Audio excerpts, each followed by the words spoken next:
Yo, what up YouTube? Welcome back to the city side. Today, Bungie held a Twitch stream showing off a lot of what's coming with the House of Wolves. In my last video, I talked about some small changes and additions they made in the 1.1.2 update that got me psyched for the game all over again. Well, the bottom line here is Bungie's not going to disappoint. The Dark Below was only okay as far as expansions go and was kind of a letdown overall, but the House of Wolves does not look like it's going to repeat that. The players won this round for sure, and here's why. Now, Bungie showed this toward the end of the stream, but I wouldn't do that to all you good people, so I'll just get it out of the way. They made pretty much everything upgradable to the highest tier of attack or defense. Shadow Price, Facebringer, Fatebringer, Vex Mythoclast, upgrade it. What? Oh, sorry, I got that wrong.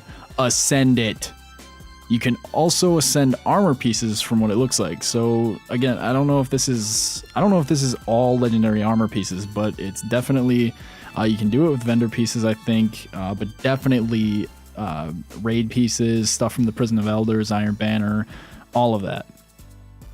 Now this makes perfect sense, and honestly it's a little surprising and kind of annoying Bungie didn't do this from the start with the Dark Below. It just seems like a lack of foresight or player perspective.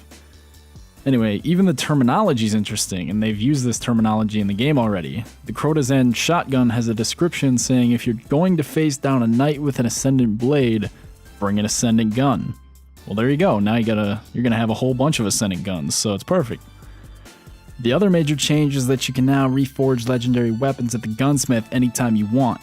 I don't know if this is all legendaries, but if it has the note on the far left by the damage type, then it's reforgeable. This is probably my favorite change because I've gotten rid of a lot of decent guns with a lot of terrible perks.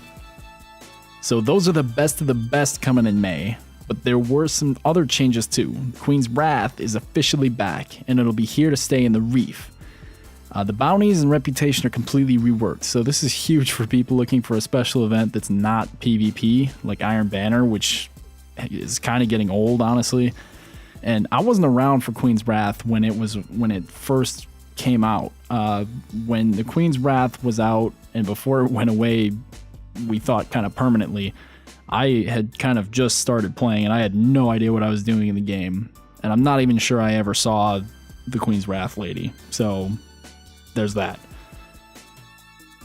The actual raid replacement, which better be good by the way since it's replacing a raid, has its own vendor. Looks like this works like Cyrus in a way, but much more useful.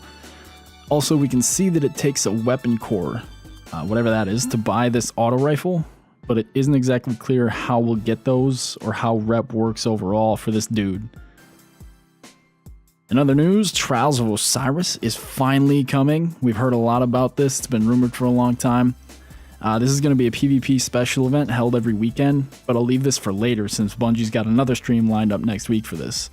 I will say, this guy's a damn fire hazard though. Look at all these candles. My god. Next up, and this is good. Speaker will do all of our currency exchanges.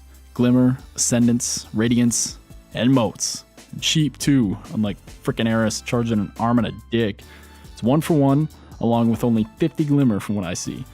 I don't know how this will affect Cyrus yet with her stock, or if she will completely stop doing this exchange with the Radiant Shards and Energy. Two other smaller-ish things. Number one, the new ships will look damn good. None of this poopy brown or boring shapes or asymmetrical blob stuff anymore. This looks rad if I do say so myself.